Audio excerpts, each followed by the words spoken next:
Hello, hello. I think everything's working out fine. Okay, can you guys hear me? Sorry about being a little bit late. I wanted to be an hour earlier, but just work stuff. I'm tired. It's fucking hot. Mexico. The part where I live in Mexico is rarely hot. Right now it's fucking like I'm fucking dying, dude. Hello, Oirath and Dior. I'm sorry, I don't know how to pronounce your name, man. Hopefully, I'm pronouncing it sort of right. But howdy. Let me fix the chat, bro. Because you guys are the chatters. You guys are like the most important thing about the stream.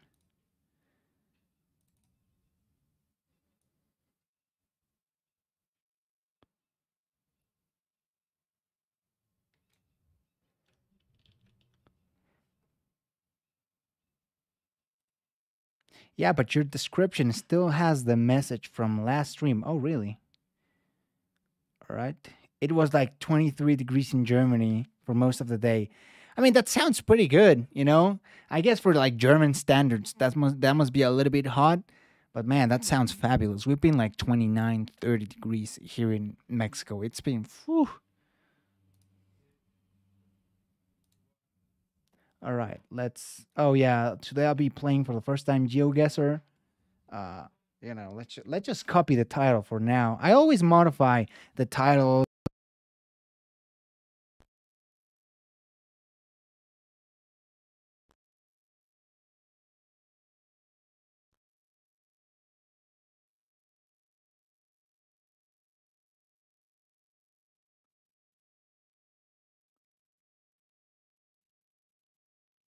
Hello.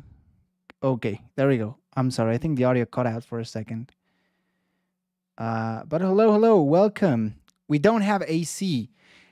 You don't have AC? Oh shit, that must be okay. It must be kind of hard.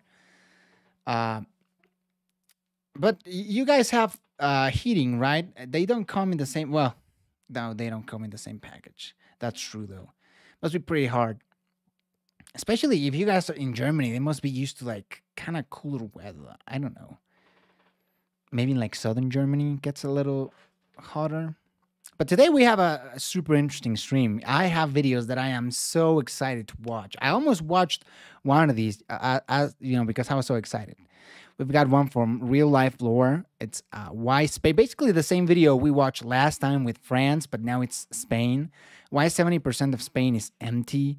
So then we got geography now. What is Eurovision? I've been dying to see not this video particularly, but just something about Eurovision. I've heard that term a million times yet. I don't really know what it is. We're gonna get like 30 degrees next week. Oh boy, man, that sucks, bro. We have 30 degrees right now, and while I do have AC, there's a lot of people in the city that don't. So I mean, that's gotta be brutal, man. I'm wishing you the best. Hello, Thomas. How are you doing, man? I hope everything's good. I think we're already 5 people. Thank you, guys. But yeah, Eurovision. I think this one is gonna be pretty interesting. I don't know what to expect. We have one from Monsieur C. Baptist America is inevitable. This one is more about America. I'm not sure if we're gonna watch this, but hey, we've got Geography Now. Barbie getting a DNA test, and I don't know about you, but I'm kind of curious what he's gonna get as a result. Man, my man Barbs is looking buff, man. Like he's doing biceps. His peps are growing. That's cool. We've got is World War III about to start. This one I've been really curious about from Whatifalthist. And this one I wanted to watch like by myself, but I was like, no man, let's just save it for a stream. Where are the Asian borders? And it's a part one, so maybe we could watch all parts. I don't know. I don't know why. What do you guys think? But I'm real curious. It literally is. Hey, these are the borders of Asia, but where do they really lay? Glad I caught the stream early this time. Awesome, man. Yeah, or at least I have a fan. Everything is good. How are you? I'm great, man. A little bit late, and that kind of bugs me a little bit. But other than that, there's also a lot of I don't know. uh, global warming is like fucking like I don't know about you guys. Well, we're talking about in Germany. It's hot. It's quite hot. But I don't know about your weather, guys. Here in Mexico, it's also unusually hot. Okay, even though there's the stereotype of like Mexico being quite a hot place, it shouldn't be like that. You know, we're 30 degrees, 29. That's pretty hot. All right, that shouldn't happen. But where do you guys want to start? We can start with What If Autist. We can start with real life lore. We can go straight up to Eurovision, which I think this one is going to be quite fun. You know what? Fuck it. Let's do Eurovision and let's see what happens. All right. Hey everybody, so the next few scripts are almost done. And I'm gonna have captions on, but if you guys don't want the captions, we can take them off. And I don't know if you've noticed, but I do have an Emirati flag from the United Arab Emirates. I don't know. Let's kind of zoom in.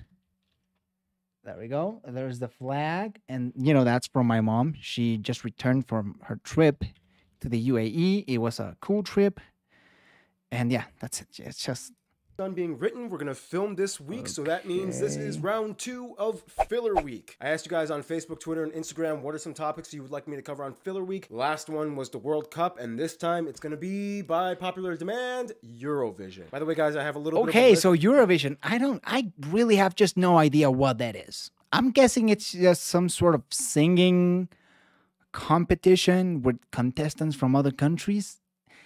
I think I'm not. It sounds like that's it, but I really just don't know. I have no idea. That's because I'm straightening my teeth with aligners.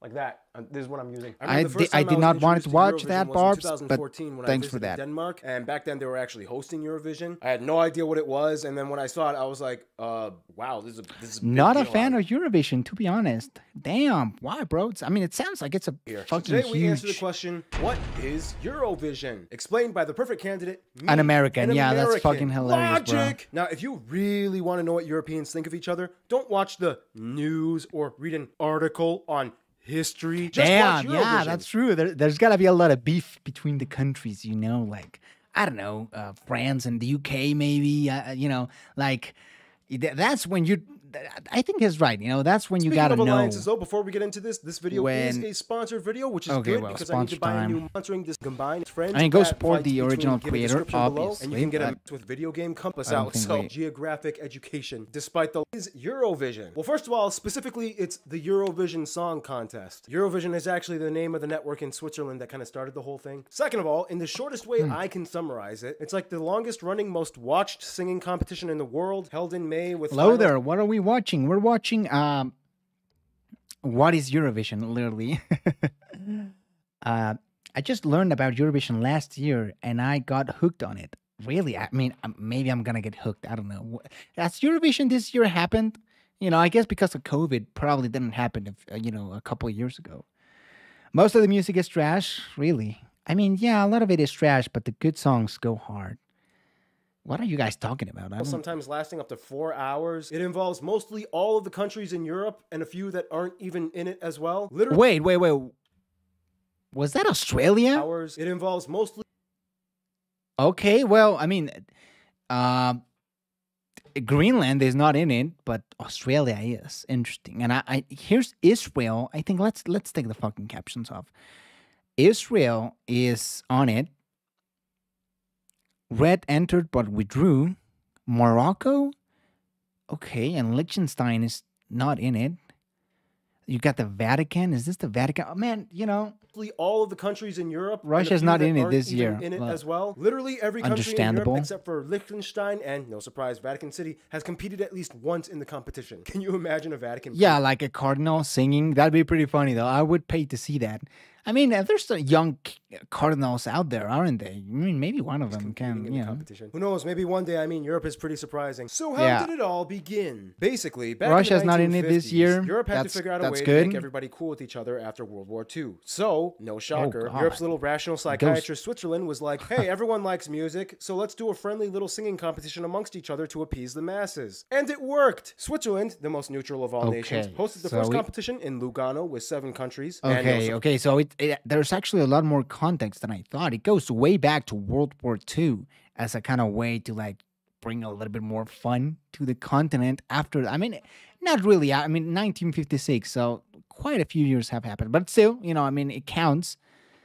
France, Germany, Italy, Luxembourg, I think, Switzerland, and then prize, Switzerland, the most neutral competitor, won the first competition. Since then, it's been going on literally for over 60 years. Slowly Israel, over time, there new it countries is. joined in. Turkey, After the fall of the Cyprus, Soviet Union and Yugoslavia, tons of new Georgia, countries wanted in, and now over Australia, 40 are taking part. Basically, each country submits an original song. Hey, maybe Mexico one day will be in Eurovision, dude. I mean, who knows? Probably not, but still. Watched Eurovision. Too much English. If they're representing their countries, I wish there'd be more languages. Really? I mean, I could see the English bit, but yeah, it'd be cool to see more cultures represented. You know, on the surface, it seems kind of fun, but underneath the whole deal, that's it's like a big-ass stage, systematically complex, formulated competition. It involves a lot of math, politics, and strategy. And by strategy, I mean this.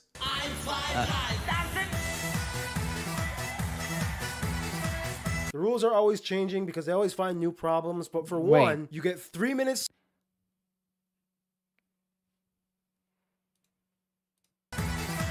The rules are always changing because of politics and strategy, and by strategy, I mean this.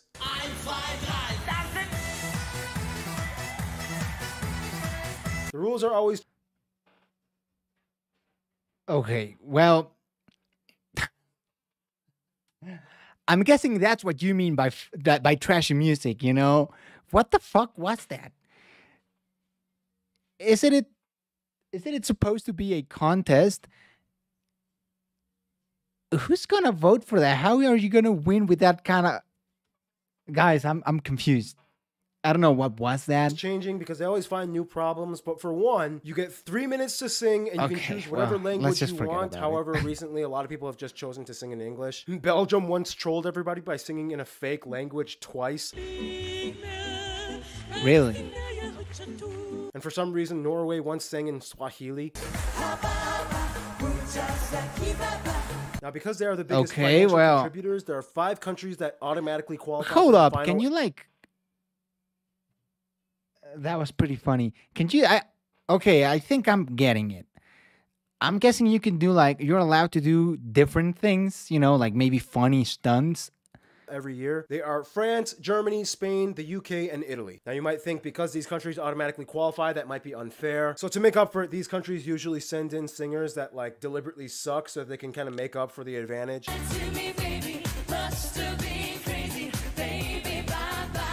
Oh.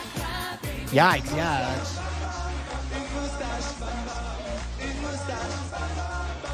What?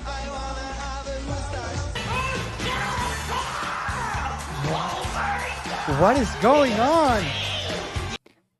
Now, how do you win? Well, in order to win, you have to get the points. I mean, come on, that country song wasn't that throughout bad. The years. At first, there was a single jury that voted. Then there was a jury in every competing nation that gave a point system between 1 to 8, 10, and 12 points to their favorite performers. Then in 1997, they experimented with the first call-in televoting system. Then that got messy because politics. So in 2016, they brought back the juries and fused the two together, so each got a 50-50 say in the point system. Basically, the rule is you can't vote for your own country, but you can give points to other countries. This is where politics usually comes in and why the televoting system got kind of messy. You can really get a sense of who the real friends are. Like the Nordic countries always support vote for each other, the Slavic countries, Greece and Cyprus always give each other like the highest points, and so on. So that's why they had to bring the jury system back to balance things out. To this day, Ireland has the most wins at 7, Sweden comes in next at 6, France and Luxembourg and the UK each have 5, the Netherlands has 4, Denmark, Israel, and Norway have 3, and Austria, Germany, Italy, Spain, Switzerland,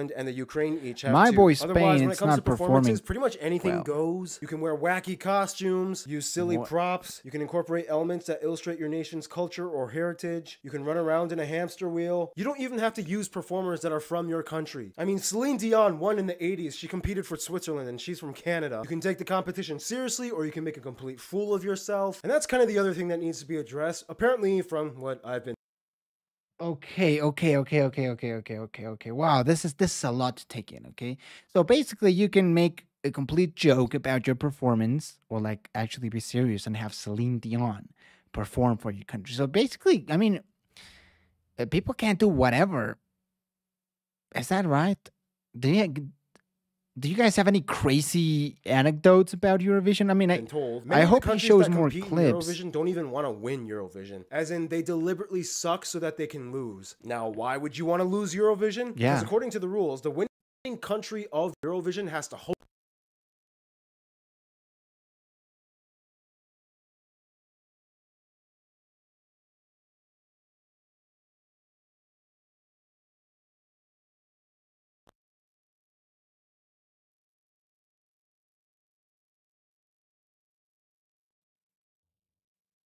Hello? Oh, there we go. Sorry, the audio was cut off for a second.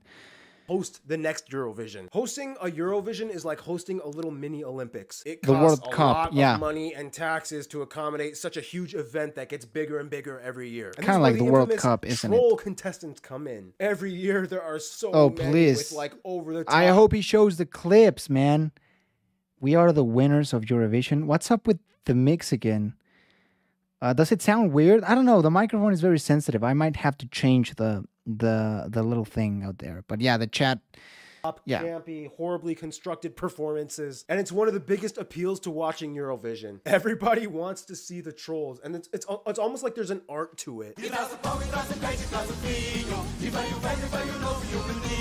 Typically, you can tell if it's a troll if the song is either about partying, dancing, or having fun. Usually played to a very poppy techno EDM track, usually accompanied by over-the-top flashy costumes and props or bad dancing. From what I've seen, Latvia and Lithuania seem to be really good at this. Like Latvia once dressed up as pirates. Lithuania literally submitted... I mean, that fucking rocks, dude. I mean, that wasn't a bad song. Lithuania literally submitted this. Surprisingly, they came in 6th place that year. You know, They came in 6th place. What is going on? You know what? Honestly, that looked awesome, dude. Okay, we are the win. Oh, please, God, let me watch this. I think you pointed that out perfectly. Well, yeah, I think I get it now. I think what you said, there's trash music. I mean, honestly, that wasn't that bad. I have to say it was kind of catchy. I think I'm gonna. Is it on Spotify? I think I might have. Yeah. There's gonna be a bunch of slip ups and mistakes. I better stop talking. Oh, that's quite a mess up. Hey, Spain. Ireland once sent in a screaming puppet.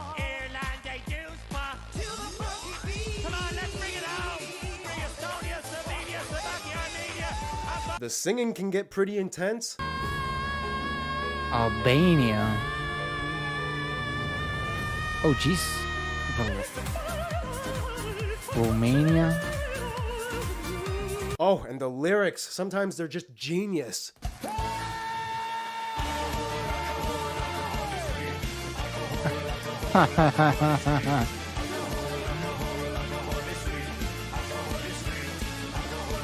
One time Finland won with this group. Oh, and don't forget, drag queens after winning drag queens. And there was that one time Russia was like, screw it. We're just gonna send in a bunch of grandmas baking bread on stage.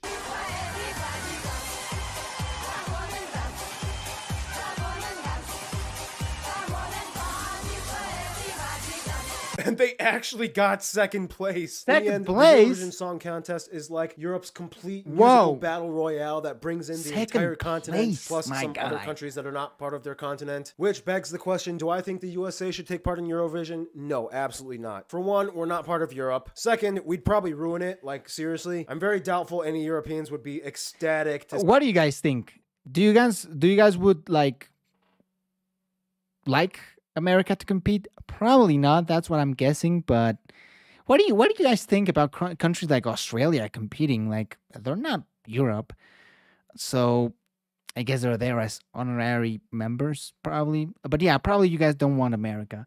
So the stream had just told me that we had a copyright audio detected. So thank you, Eurovision. See an American in a European competition. We'd be like that really annoying cousin that your friend brought to your party that you kind of politely laugh at their horrible bad jokes just because you don't want to be confrontational. And yeah, fuck them Americans, like, dude. Oh yeah? Hey, no, that's good. I have I to go love to the you. bathroom, but hey, here's Estonia. Have you met Estonia? Yeah, Estonia, US, Estonia. Yeah, just say hi to each other, and yeah, you two get along. Oh God, no! Eurovision was bad enough without mumble rap.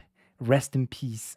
I gotta go to the bathroom. And third, we'd probably never win. I doubt we'd ever get many points, if any at all. I mean, maybe the UK and Ireland would throw us some pity points. But yeah, I feel the UK American would. to win Eurovision. And if by some miracle we actually did win, it would probably start a bunch of protests and boycotts and inciting World War III, 4, and 5 all at once. So for the safety of the planet, I think it would be best if we sat this one out. So there you go. Eurovision explained by an American. Hope you like this video. Subscribe if you like. Check out Ken on Instagram. He did all the animations for this video. Well, oh God, we are the winners of Eurovision. I mean, it's catchy, man. I understand why that got 6th place. In Europe, we don't say I hate all my neighbors. We say 12 points to Australia. Oh, snap. In Europe, instead of I love you, we say 12 points. And I think that's beautiful. Yeah, probably not.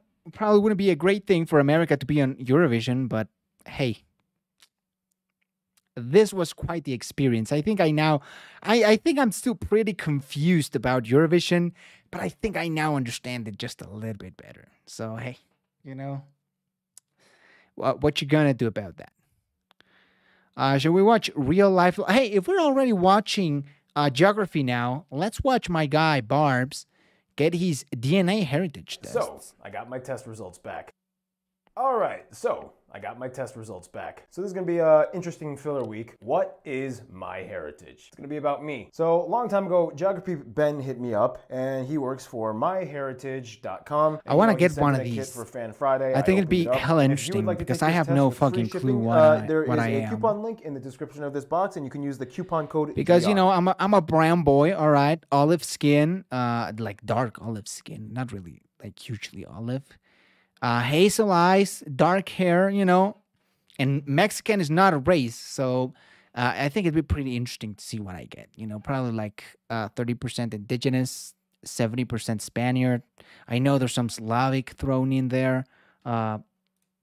Thank you, Ben. Now, Mr. I've wanted to take a Worldwide. DNA test for a while, mostly because I come from what you might call a complicated ethnic background. See, I am what you would call a second-generation Hapa. What is a Hapa? Yeah. A Hapa is someone who is half Asian. It's derived from the Hawaiian word Hapa, which means half. Hawaii has a ton of Hapas. I went there, I was like, whoa, I actually kind of fit Hapa, in that sounds somewhere like once in my a... life. But anyway, That long doesn't story sound short, right, you both know? my parents are Hapas. They were born in Korea Oh, between shit. American soldiers and Korean women. My grandfathers were deployed Oh. back to the US. My parents grew up in Korea. So from a young age, I was always told right from the get-go, Paul, you are half Korean. And then they always told me, on your dad's side, he is half Hapa. Italian. And on your mom's side, we assume her dad is Irish French. So my whole life, I thought I was Korean, Italian, Irish, French. I'm Kortalarrench. And I kind of, you know, banked off of that You just kind identity of my rocked whole with life. it. In high school, I kind of went through the In my DNA test, I'm majorly English with Irish, Scottish, German, and Norwegian as well. Bro, you descend from those Viking age, my guy. this cringy like Asian phase. Sounds where I tried pretty to, like, cool. Gosh, reclaim I my want Asian one of these so heritage, bad. Tried to like speak more Korean and then act more Korean around my friends because I thought it was cool and it made me unique. But then that kind of backfired when I actually lived in Korea amongst real Koreans and they were like,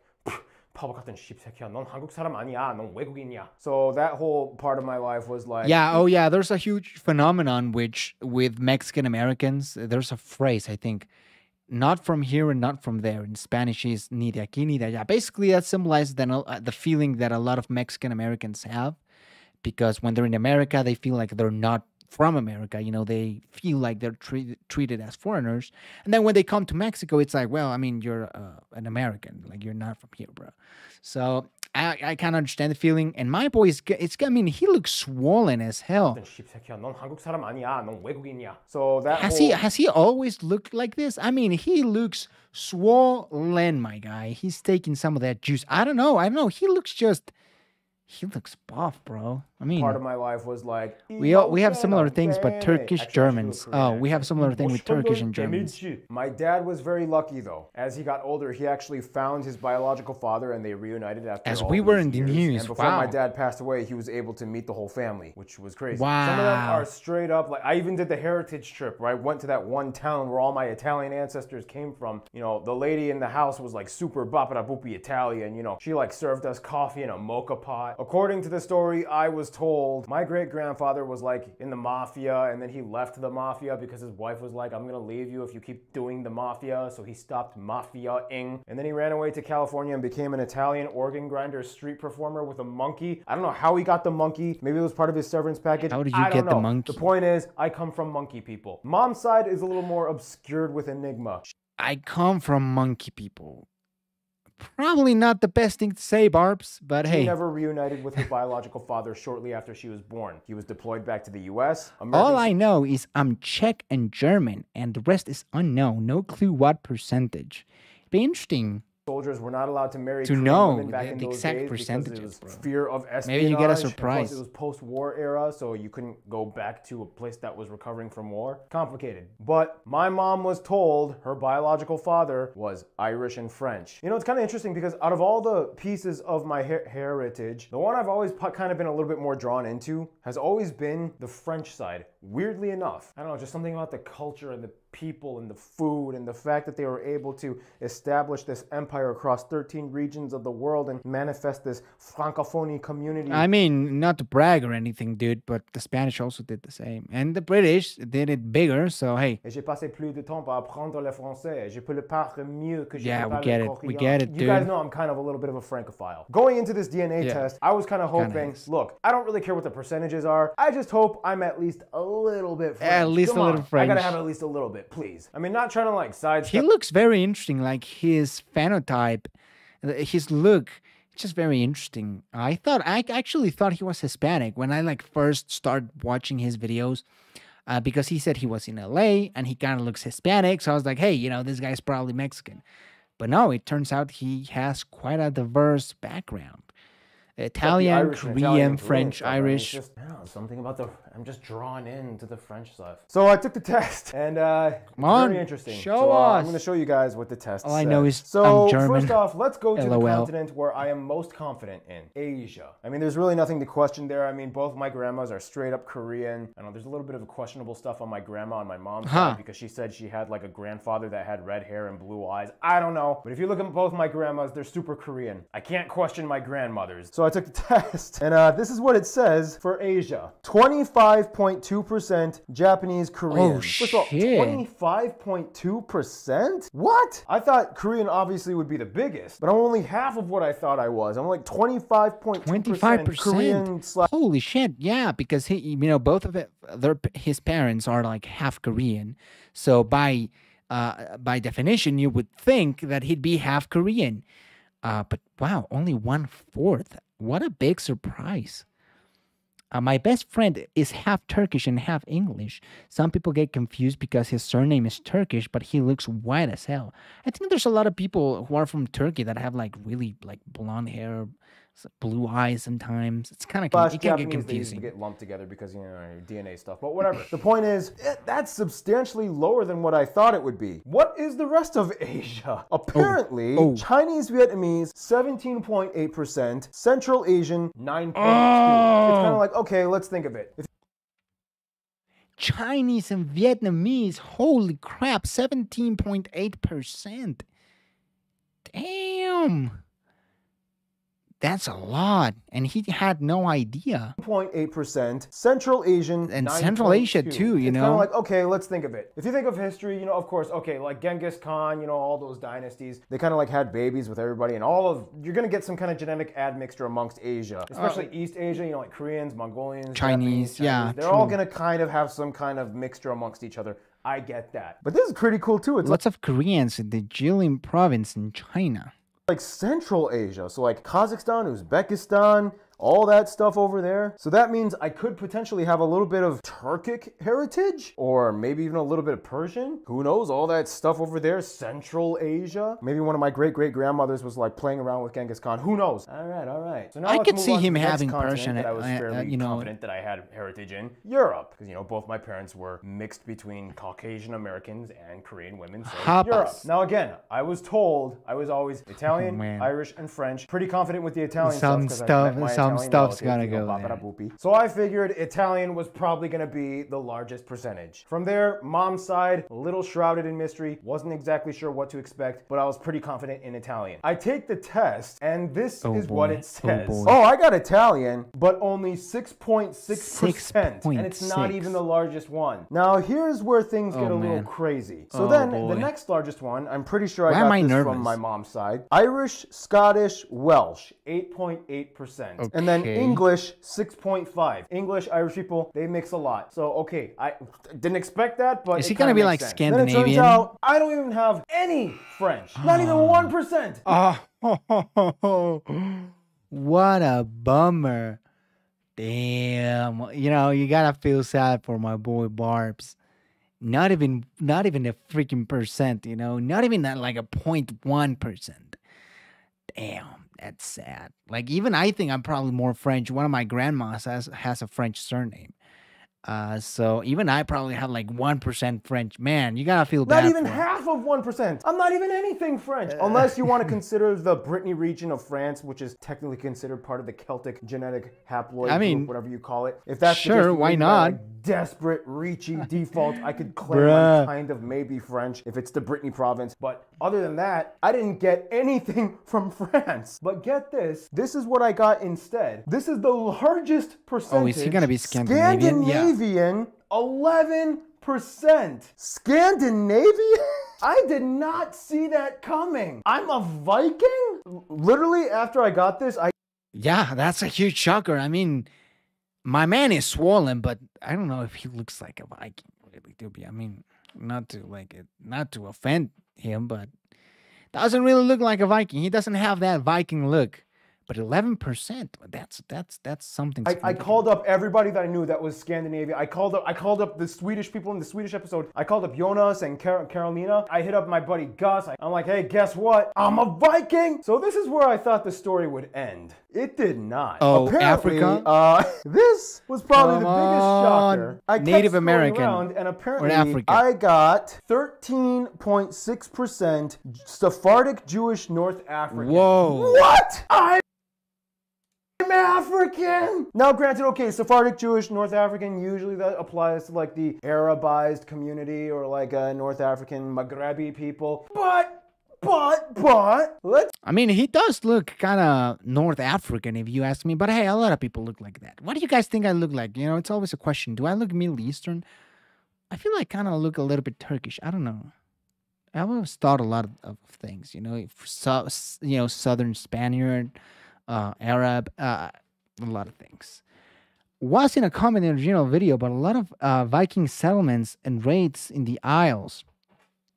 True, maybe that's why he got 11%. 11%. North Africa does have some black people. Okay, there's some black people in North Africa. Let's be real, okay? Some of those Berbers are straight up black. The Nubians took over Egypt for like a whole century in, what was it, the 21st dynasty or something like that? It was in my Sudan episode. The point is, my rationale is if you're gonna be 13.6% of anything followed by African, there's gotta be at least one black person in the lineage. Come on. I gotta have at least one black dude or black woman somewhere along my genetics. It would really explain my hair, okay? I've had this like coarse, wavy, textured hair for so long. I mean, this it would explain that. Hair. And I swear, I'm not even joking. Anytime I need like hair products, I gotta go to the black people section of the store. Murray's pomade is the only thing.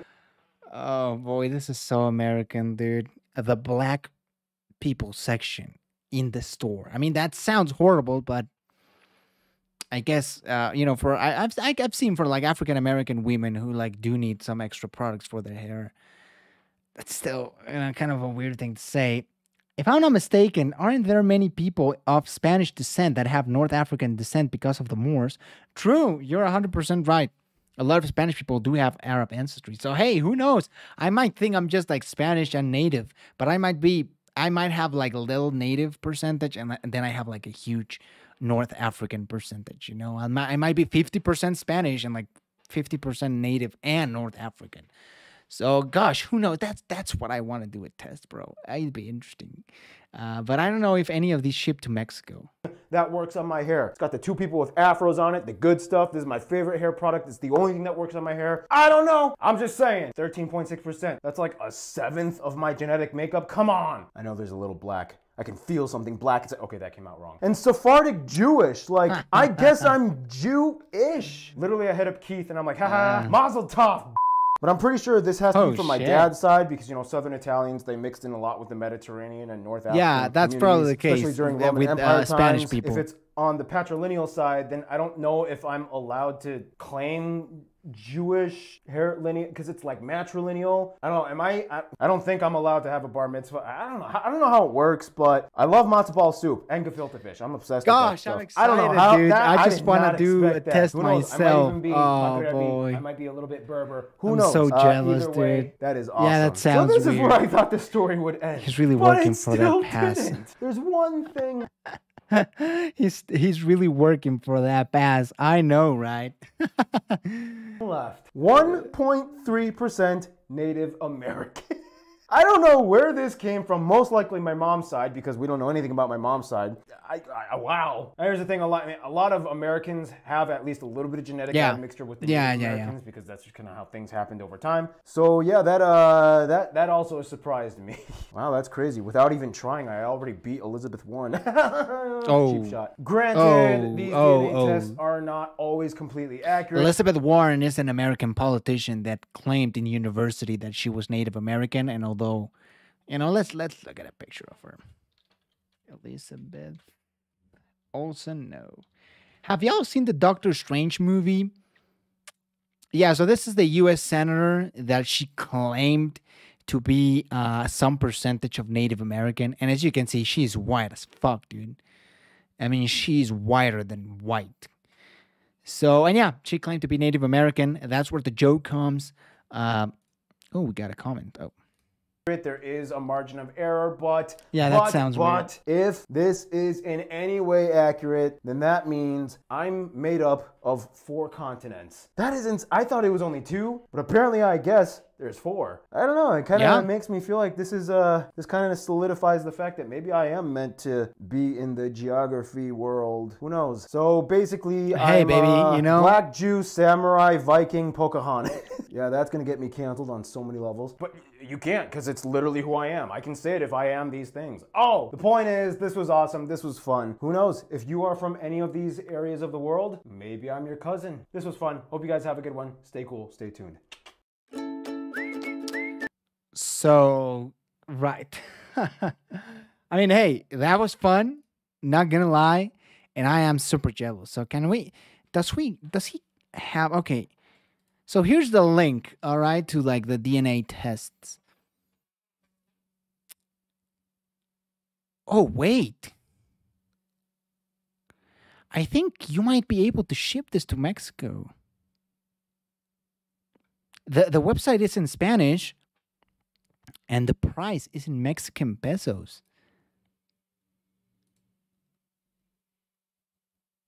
Guys, maybe we can do this. Oh shit. And it's not that expensive either. It's like $100, like $90. I mean, it's not like I can just spend $90 on whatever I want, but like this can be done. What do you guys think? Maybe I should gonna be thinking about it for sure. The website it's in Spanish. The price is in Mexican pesos. Oh, but you gotta cover the shipping. And the website, it's in .es, that's .spain. So I don't know. But hey, maybe we can try it. Maybe. I don't know. Did you know apparently there's 100,000 descendants of Pocahontas? If I remember, she had kids with an English settler.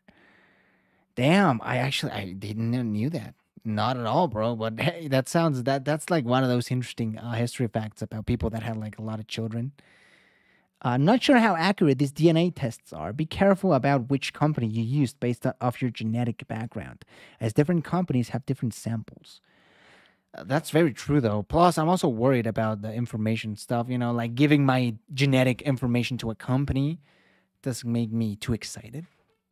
But hey, that was super fun. Should we watch What if Autist, or I'm really dying to see this Asian border video. Like I really want to see it.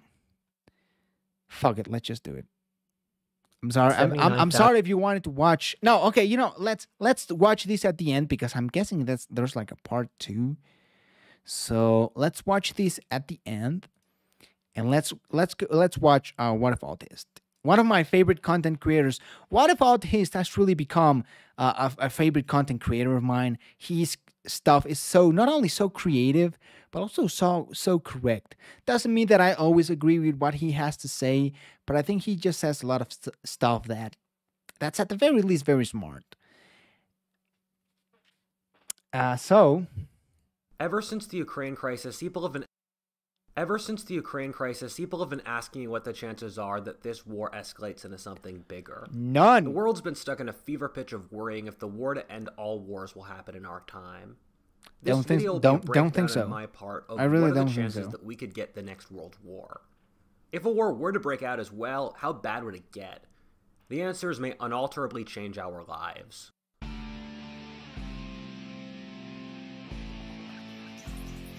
Would you rather not know you have a condition, a predisposition, or just be ignorant of it? I like to know so then you can at least prepare. That's true though, but I don't think there's a lot of tests that give you that medical information. Is it? I think that one, at least the one we looked, I think it's only genetic. But I'd like to know. I definitely like to know to be prepared, you know? At least, you know, talk about it with your doctor and see what he thinks. The guy behind Whatifalthist. Oh, my man. For comfort and space and practical use that we've always had. That's why this video is sponsored by Extra, the world's He does look like a Viking, though. He probably has some, like, look, he's probably, like, either English or German or Northern European for sure. I mean, cars is a push-tracking device. They're always a device for months. They're fantastic. That looks like a cool wallet, though. Viewers, Extra, so you can get a wallet. Causes of war. Let me just get my phone.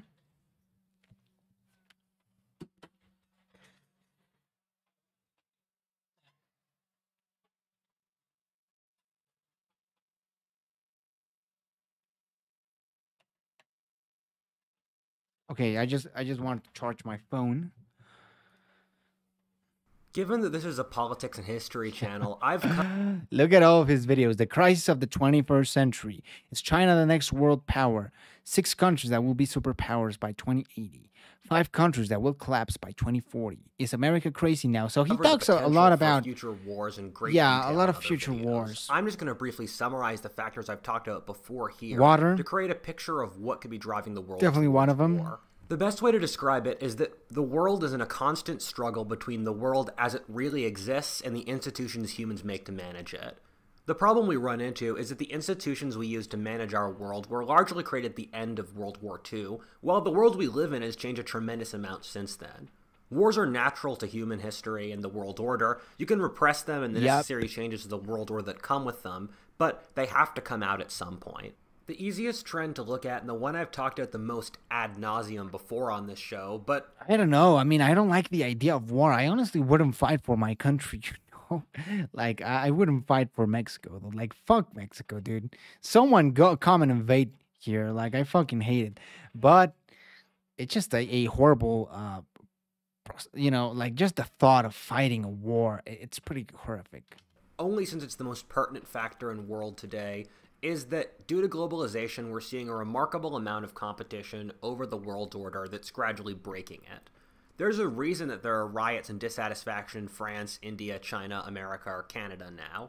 The underlying world system isn't working for anyone anymore. The shortest explanation is that American or French workers are being undercut by Bulgarians and Mexicans, who in turn are undercut by Chinese, who are undercut by Indonesians and Bangladeshis. Oh, thank you for that. The world's population has exploded that. by a factor of 4 since World War II, and the amount of areas competing in the globalized economy means that everyone everywhere is on their toes trying to survive, being potentially undercut by someone else. The whole world system's in a rat race to the bottom. Nations become aggressive as their societies fall apart and become desperate. This isn't new across history. You can actually look at a series of over. By the way, all right, let me talk with you guys about something. I might move. Okay, this is not for sure, and I might be talking maybe just a little bit too early.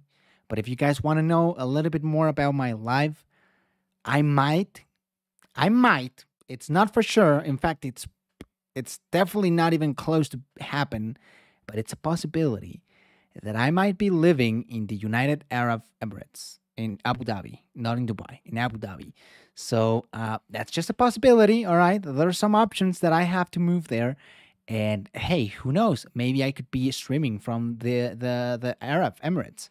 So that's just something that could happen. I'm excited because the UAE is not a perfect country, but it's pretty good. Especially, well, you'll see. We'll be talking more about that in the metrics that you can use to predict. But it'd be cool to record maybe other style of videos like the last example blogging being the and French Revolution, the crisis of the 17th century, and the Black Death. War of the Roses, 100 line Years' up War. for today. This means that the chances are extremely high we see a crisis that breaks across the world system in the decades to come. In all the previous crises, we've seen wars between the great powers, whether the Napoleonic, 30 Years' War, and 100 Years' War. However, a couple things are also making the war more worrying in the years to come. I've covered these factors in my Wars of the 2020s. This video is pretty good. The first is water wars. The world is getting drier due to global warming, and lots of areas with declining water systems at the same time as coming off an era of massive population growth.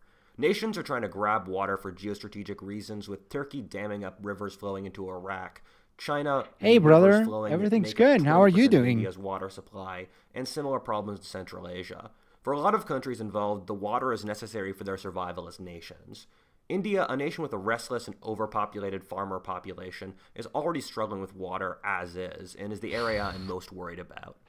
The third factor is aging, in which populations are collapsing around the world due to low birth rates. Yeah, China, this Germany, is another Japan, one that's an issue that nobody's talking about. We talk a lot about, maybe not 100% nowadays, but even a few years ago, people talk about, how our planet is overpopulated.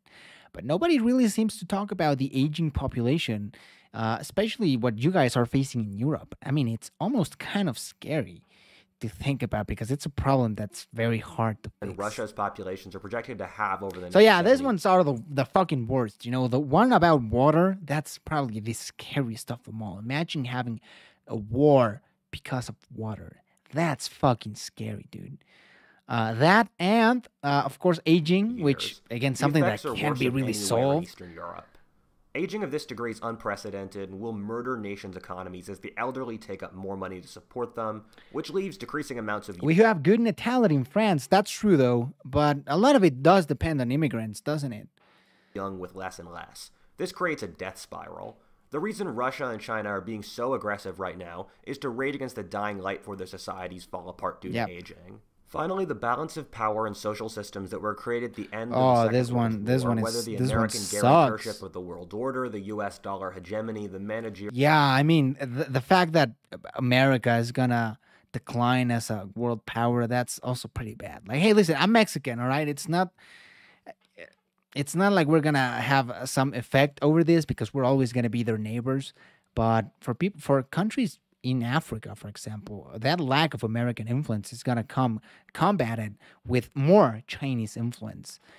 So, and Russia in Europe, like we are seeing today. So this is also not one that's great. A lot of people love to criticize America and how much of a bad nation it is, but in reality, it's a pretty good country, especially when you compare it to other historical superpowers. Bureaucratic economic system, the technocratic so this one is going to be, it's going to have a nice, and in much of the third world, the nation itself cannot survive the pressures that a new world is putting upon them. We're seeing old orders fray and be crushed under the weight of the new world order. Yeah. The best example of this is China's threatening of America as the dominant world power, which creates the condition called Thucydides' trap, where America is incentivized to crush China before China. Okay, ruling power: Portugal, Spain, France, the Habsburgs, the Ottoman, the Habsburgs, the Swedish, the Dutch Republic, England, France, Great Britain, UK and France, Russia, France, Germany, China and Russia, Japan. Okay, so this actually like a pretty interesting table. And the last we had is the US and the Soviet Union and the UK and France in the 1990s. Becomes more powerful than America. The historian Barbara Tuchman. Oh, 1.8 for non-immigrants. I mean, that's better than like other countries in Europe, but that's still below the replacement rate. So I don't know. Trey the Explainer is a great channel. Well, maybe we can check that out. A few days ago, Russia threatened Britain. Oh, shit. Russia threatened Britain by saying they could unleash nukes that could wipe out Britain off the map. Some of our governments said that the same could happen to Moscow and St. Petersburg. Whoa, those are some major fighting words. I mean, oh, man, you just gave me the chills, bro. That's a fucking horrible thought. Described the world before World War I as buzzing with chaotic energy that led to what times are we living in? Industrialization being so destabilizing, and I think we see the same energy now, with the massive pain caused by the rise of the internet, which whips societies into a frenzy where stuff like canceling and mass hatred's okay. I think it's very telling how a majority of chattering class Americans support a U.S. war over Ukraine since they've been so riled up by mob mentality. It's almost like the mass frenzy that took place before World War I. Industrial wars are so horrifying that countries don't fight them unless they're backed up against the wall. I don't know about this. However, the situation we're seeing is that many countries are in that very situation. Countries are willing to gamble the chances of dying gloriously if they're afraid they're going to die anyway. When people ask me what the world would be like if World War I never happened, I reply that never could have happened. The world order was so fundamentally tilted towards war that if war didn't start with the murder of Archduke Franz Ferdinand, it would have started somewhere else. Oh, yeah. In the decades leading up to World War I, you saw Otto Bismarck. One day the Great European War will come out of some damn foolish thing in the Balkans. 1888. Wow. Otto Bismarck. Quite a smart guy, I think. Well, at least quite famous. I don't know much about him. Can I recommend a channel for you to check out? Sure, man. Probably, be checking it not now, but on next stream. But I definitely take a lot of notes from you guys, and most of these channels, including this one, Whatifalthist, I've learned because of you. Britain has hundreds of nukes too. Yeah, they could level down St. Petersburg and Moscow easily.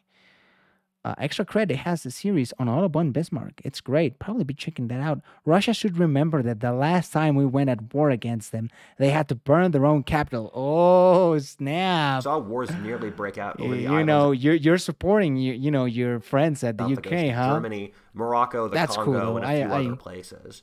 Every time the great powers were able to paper the problem over. But when the world order was that unstable, war had to happen at some point. The world's nowhere near as unstable as it was before World War I, thank God. Sure. But we have a similar crisis where we see lots of powder kegs connected around the world waiting for matches to drop on them. Okay, so the U.S. proper, we've got Canada, Mexico, Panama, Costa Rica, Brazil, Argentina, Chile as American allies. Most of Europe. Most of the Middle East, surprisingly, the United Arab Emirates, my hopefully soon-to-be home, is not really in red or blue. Chinese allies, yeah. We've seen greater war nearly break out many times over the last 2 years, with flashpoints in North Korea, Taiwan, between India and China over Iran, Turkey, and Ukraine. Every time the great powers have been able to paper things over. However, what happens if we have a major recession that crushes the standard of living or mass riots start breaking out in China? We've already seen the world drift into madness. We've lived through things that our parents in their youth would have viewed as science fiction. Mushy as it sounds, I remember Carl Jung describing the vibe in Europe before the First World War as a palpable frenzy of energy and fear that intoxicated the continent for years before war broke out. The continent got drunk before it fell into barbarism. I think I know that feeling since we're experiencing it today.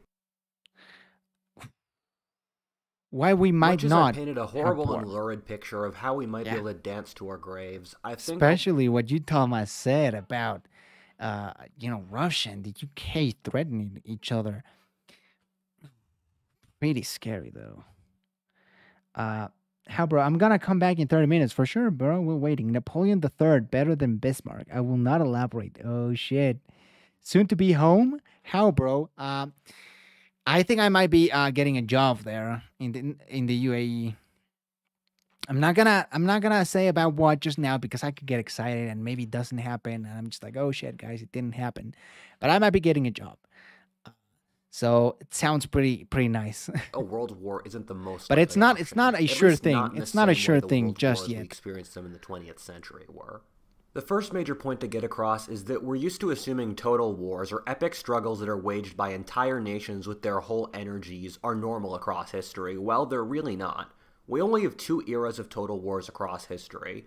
The early industrial era from the Napoleonic to World War II, and the 3rd century BC. For the rest of history, you had big wars, but I wouldn't call them total wars. Look at the 100 Years' War, 30 Years' Wars. These were horrible wars that killed millions of people, but they went on for decades with their countries functioning while World War I broke Europe in a 4-year period. The difference was that the military technology I remember this of photo, the times meant that war wasn't all or nothing, and so the way you won wars was by trying to get the other side to go bankrupt by dragging out the war as long as possible and hurting their economy. That's true, though. Large set-piece battles were pretty rare in these wars, with skirmishes and sieges being the most common. The problem we run into with predicting the future of war is that everyone is always wrong. I'm not messing around. Often the smartest people in the world try to predict what will happen in the next war, only to be magnificently wrong. Humorously, Chamberlain.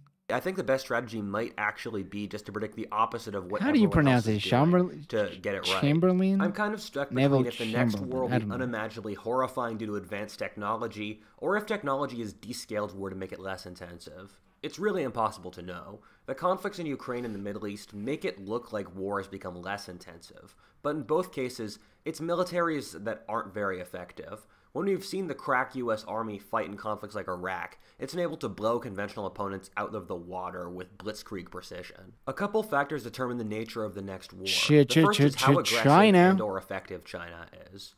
Ukraine was really interesting to see. The channel is to call me Ezekiel. I enjoy a lot of their content, especially their videos comparing 2 pieces of literature. It covers the same topic. Probably gonna be checking that out, bro. On my part, since I had Thank you for your recommendation. The Russians had modernized their military and made it incredibly effective, and those that said their military would be terrible. It's interesting to see that the actual Russian military, as it fielded, undershot expectations. Yeah. China's very similar, and I've heard reports of the Chinese either will be extremely capable and aggressive in a conflict, or they would just flop tremendously. The Russian weakness in Ukraine, a conflict I expected the Russians to win in 2 weeks, is a load off one of my paranoid fantasies that the Russians and Chinese deal to coordinate a 2-front war over Eurasia. With the Russians no longer being a viable threat to NATO and Europe, that leaves the Chinese alone in the East. In a scenario where the Chinese are a real threat, things get scary. China's 4 times America's population and the largest industrial output of any nation in the world. If they fight well, they'll be unstoppable. Yeah. However, the other scenario is that China's not unified and isn't effective. In a world like this, China just collapses into civil war without waging an external war. The thing about China that I think a lot of people don't consider is Chinese stability depends on their economic prosperity. You know? There's a communist party that's very authoritarian in China. So in reality, to keep people sort of happy, you need to give them that economic prosperity. So are they going to risk it all? Or is the Communist Party going to risk it all just to like go to war with Taiwan just to get like a tiny island that, yeah, I get it, it's important and it's very symbolic for them. But is that worth it? Is it worth helping Russia fight some sort of like 2-front war in Eurasia, but give up that economic stability? Let's not forget, China's exports go primarily to the US and the European Union. If they cut that out, China is going down real quick. Sure, like now, America is going to take a hit as well. Europe is going to take a hit as well. But I don't think the Chinese want to risk it. I think the Chinese government is a lot more business focused in the sense that, you know, as long as they keep getting money, they're going to be all right. But their population is aging. And that is the scary thought. Are they going to do something crazy before their population starts to age very quickly? Who knows? But I'm interested to know. Taiwan is really important because of computer chips and naval routes. Well, you're right. it's a very difficult decision, isn't it? Scenario is pretty likely and shouldn't be discounted. China just collapses into riots and rebellions as the government falls. Real Life Lord made a video in Taiwan Taiwan to a few internal weeks ago. problems and doesn't reform as a powerful totalitarian state, there's no way we have a major war. The free world would have a series of internal social problems, but they're manageable. However, the Chinese are a proud people, and I partially have trouble imagining them go out quietly.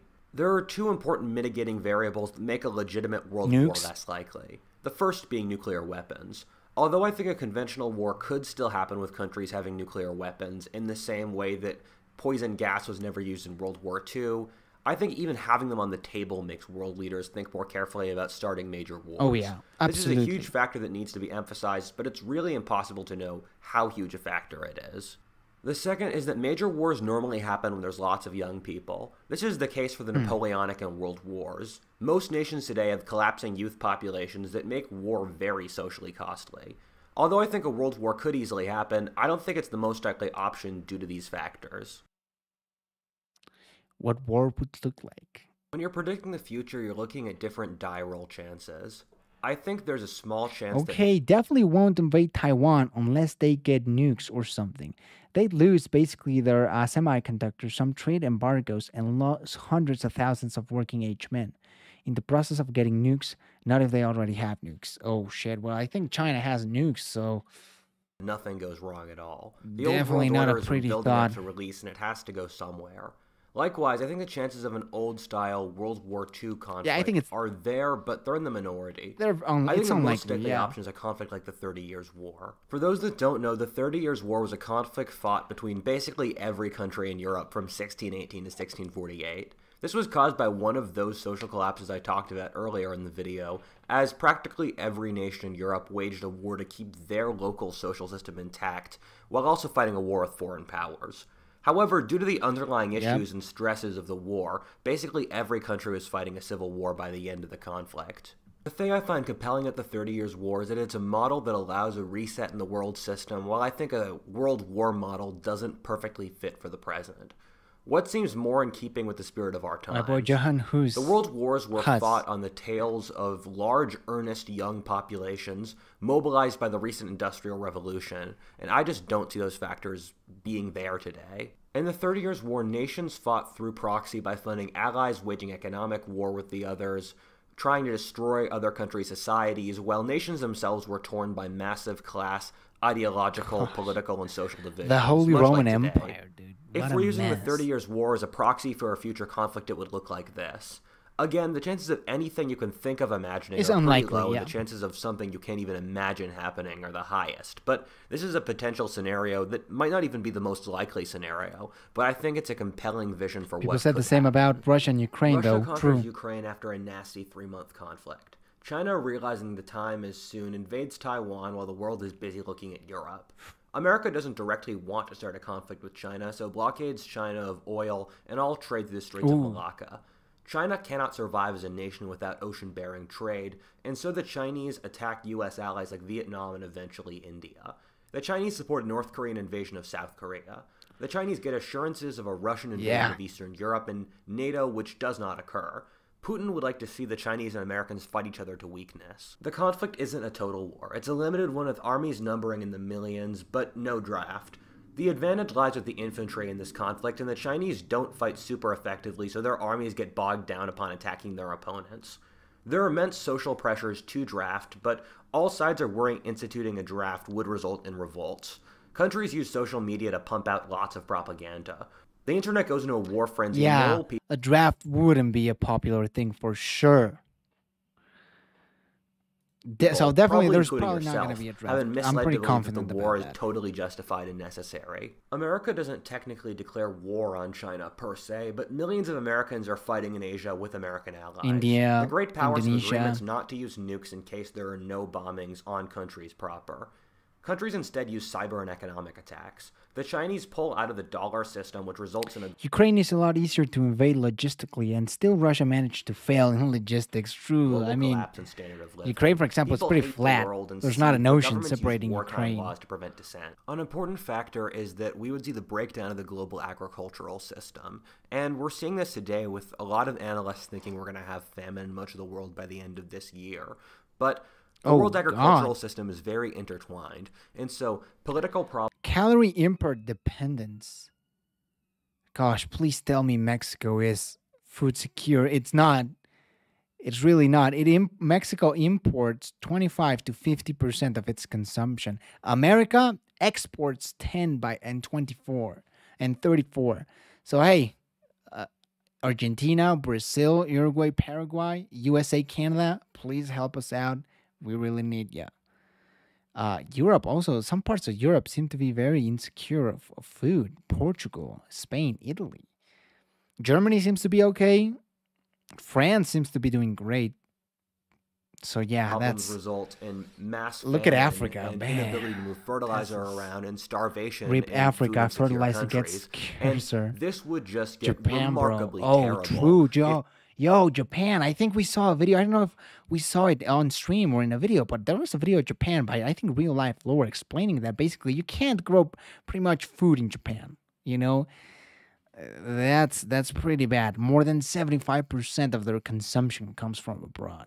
If we had a war, the United Arab Emirates, with the exception of the United Kingdom, that's supposed Eastern to Europe, be my and new home. Most of Europe doesn't support America in this conflict. The U.S. pulls troops out of Europe as punishment, and the financial crash... Interesting. You know, Germany, France, Spain, Italy, traditional American allies, they don't support America. While Poland, Hungary, Czechia, Slovakia, they do support with radical parties and revolts across the continent. Skirmishes start between Poland and Russia that escalate into a Russian invasion of Poland that fails as Russian soldiers refuse to fight. Russia falls into revolution and civil war. China falls into civil war as the war ends. The Treaty of Tokyo solidifies the borders of the New World Order. Far-right candidates are elected into power in India and the U.S., which cause left-wing urban revolts, which are countered by right-wing militias. Finally, with right-wing governments cracking down. The worst possible option is that these countries become military dictatorships. Across Eurasia, we see warlords rise to power as atrocities like genocide against ethnic minorities and conflicts that kill millions. We now end up with cascading effects. How do you predict the Vietnam or Korean wars from the death of the Archduke Franz Ferdinand? As conflict begets conflict over the decades, we start to see a new world order establish itself. Whether it's a new caliphate, a Chinese prophet who founds a new religion, and the people who... You gotta remember Coney, that was like 2012, right? I mean, pretty crazy. Mexico, U.S. allies. We got, you know, remember his video where he said he was predicting a European, sort of like an independent Canada? No, not like an independent Canada, like a broken Canada. Independent Ontario, Quebec, British Columbia, and then the prairie regions annexed by the U.S., as well as Greenland, which I think it's pretty funny, though. But hey, this map, maybe it's not that crazy. Maybe. People will forget all the big ideas they once believed and settle down for order. The biotech industry will usher in a new revolution as the next genre of music comes from the garages of Phoenix, Arizona. Whatifalthist is often called a doomer channel since I predict what will end, but what I can't show you is what will come. If I was in 1914, I could tell you that the age of emperors, traditional religion, and big finance would end, but I wouldn't be able to tell you how jazz, feminism, communism, the movie industry, and affordable cars were all around the corner. I've started feeling nostalgic for this moment in time. I've taken moments to think about how we're in the last moments of our age. I'm savoring drinking a latte while listening to DaBaby and scrolling through Tinder in the same way that I'm sure a nobleman in 1788 savored his beef bourguignon and Rousseau while looking at his big-wigged friends, concealing an inner chuckle that the world that everyone else around him believed to be immortal. 1788, that's a very interesting year. The French Revolution was so close, yeah. This all sounds pretty bad, and it might be, but I'm going to choose to be optimistic, and I look forward to being able to hopefully share this journey with all of you. Japan's Chinese food imports were only 12% in 2013, to be fair. Okay, true, so maybe they don't depend that much in China, but still, I'm worried about the United Arab Emirates, though. If I'm going to be living there, then, bro, you better get some food I take joy in knowing that as this happens, we as a Whatifalthist community might be able to talk, survive, think, and, God willing, possibly alter the events to come in our own little way. Let's get some popcorn. Whatifalthist, and thanks for watching. If you enjoyed the comment, our own I want to read, oil prices stay low. Saudi Arabia and the Gulf won't be able to support their welfare states. Oh, no. Yeah, that's not great, though. Thanks for that. Okay, wait. that was pretty. My friend is Swiss. She said if a world war started, she's heading back to Switzerland. Bro, I think all of us are going back to Switzerland, are heading to Switzerland. But no, I mean, pretty scary, man. Gotta feel bad for what's to come, man. It doesn't sound like we're about to deal with very peaceful times. However, when something falls, something else has come. I don't know how to say it in English because most of this you learn in finance and Spanish, but it's like a recession, right? Every time there's an economic recession, a lot of money is lost, but then on the other end, there's a lot of money to be made, right? So I guess in a global conflict, there's a lot that would be lost. But there would be things that would be able to be better and improve. Hopefully, that's what I'm hoping. I don't know. Let's watch this series, okay? That's from this YouTuber that I just don't know, and it's Where Are the Asian Borders? And I was really excited to watch it because I'm just curious.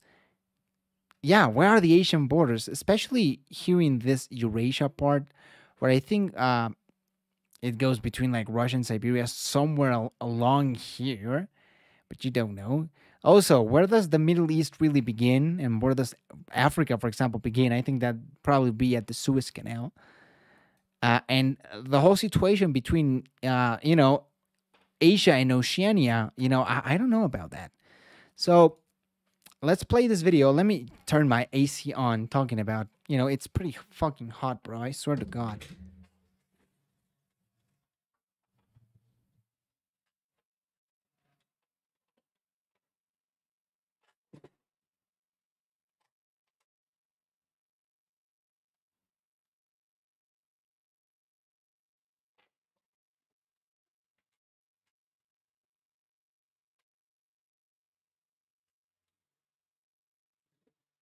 Ah, jeez, that's a lot better. Norway has that oil fund, though. True, that is true. I just got back from making myself a burrito. That's amazing, bro. Did I miss anything? Well, basically, you just missed that the world is about to end, that we're gonna end, we're gonna get into an age where conflict about water and aging populations. And it was a pretty sad video. It was a pretty doomer video, but hey, like I say, hopefully the new order of the world is gonna be a lot better. Uh, why are you gonna live in the UAE? What the fuck? Okay, because I might be getting a job there. So I work in. For a lot of you that don't know, I'm a sommelier. Okay, if you don't know what that is, that's basically like a wine expert, and that was my thing. However, these last few years of the pandemic, I've worked in digital marketing because that's like my other thing. But I was able to get in contact with a very famous airline in the United Arab Emirates. I'm not going to mention the name, but I was able to get in touch with an airline. And they offer a pretty good salary. They give you the option of traveling the world. And I figure out that I would be still have enough time to do streaming.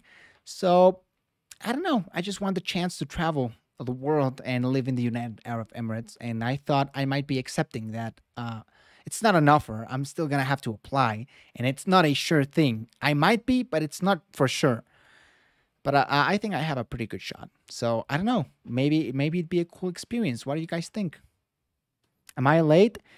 You're a little bit late, but not really. We still have some pretty good videos. Thank you for coming. By the way, I just read your comment a few hours ago of your suggestion of listening to the what is this Disney song? Because I've done a few Disney reactions before, so I still have that in mind. Don't think I forgot or that I didn't read. I'm gonna do it. It sounds like a pretty interesting suggestion.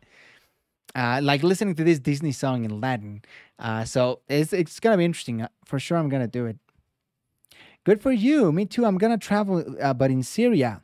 Hey, that sounds cool, bro. I mean, I just want to travel in general. Remember in 2020 when all this kicked off? Now 2 years later, and we're still possibly doomed. Yeah, yeah. I mean, COVID now it's like forgotten, but it hasn't gone away really. And now we have all these issues about water and aging population and Russia and Ukraine. None of us thought Russia was gonna invade Ukraine, and then it did.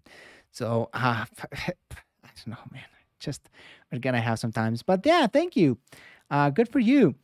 I'm just hoping to be traveling the world on this very famous airline. It's one of the luxury airlines of the Gulf countries. You can probably guess which one it is. So the salary is pretty good. The benefits are amazing. Like nothing like jobs in Mexico is shitty. That's why I decided to be one, a streamer, and two, an entrepreneur, because jobs in Mexico are just fucking shitty. And this job seems to be pretty. It's gonna be my first job, believe it or not.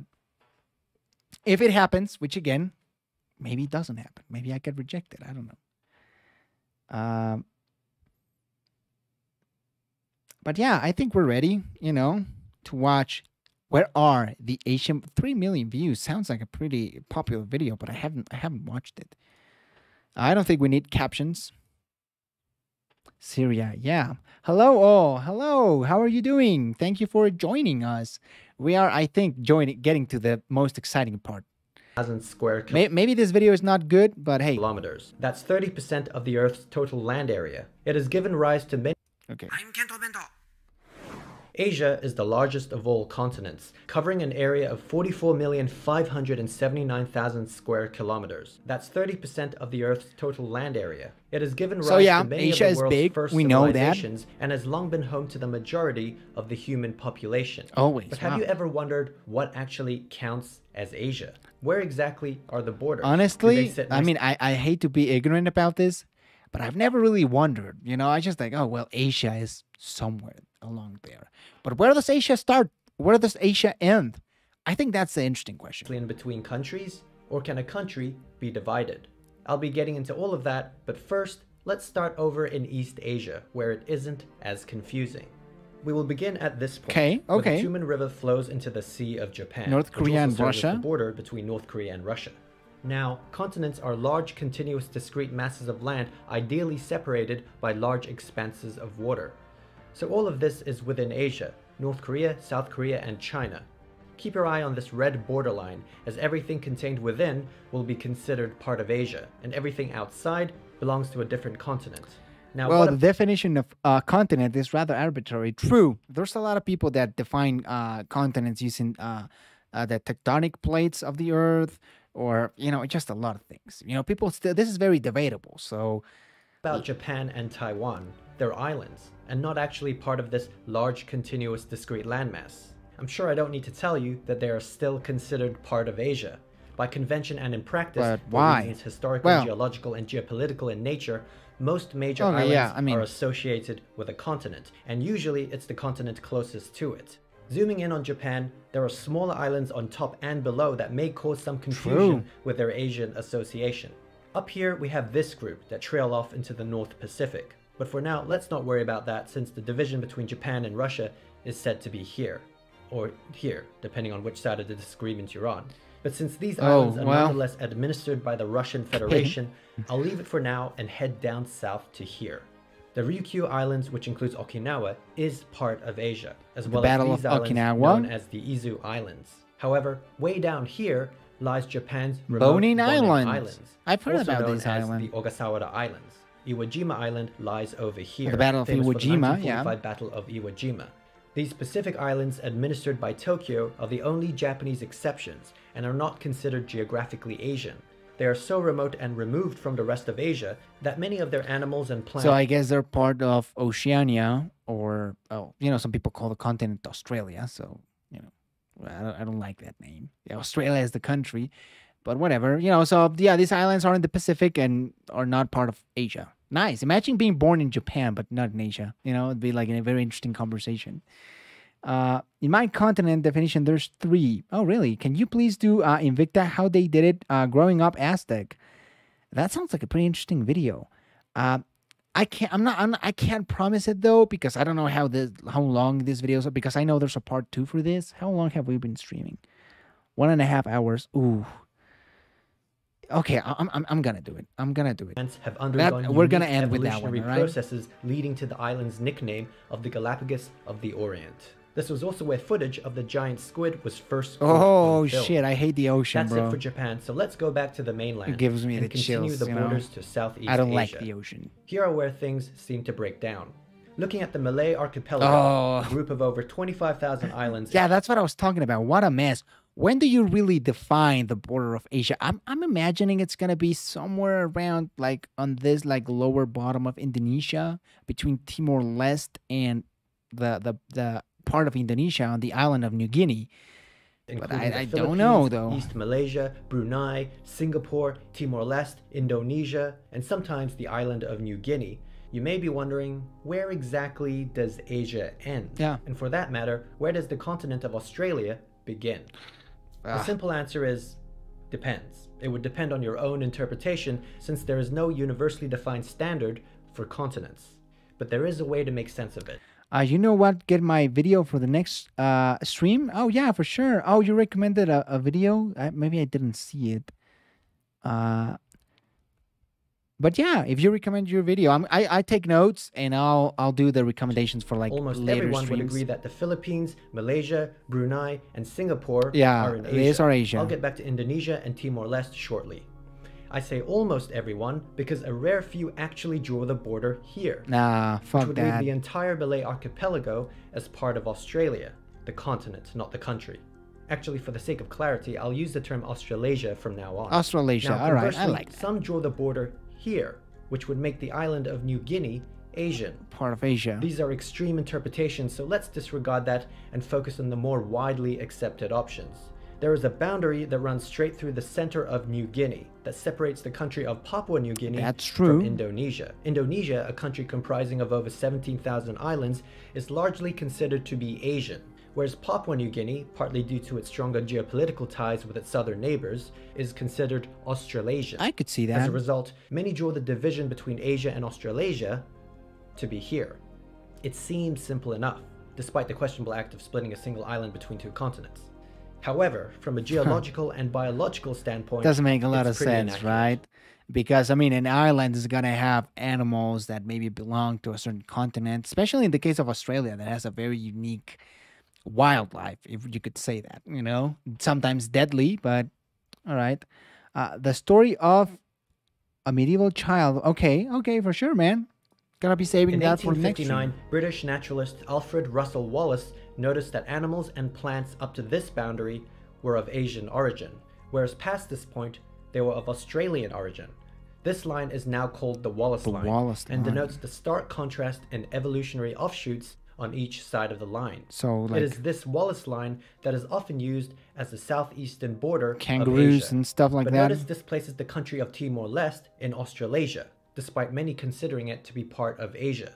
So perhaps it's better to have this line as the southeastern border, or even this line.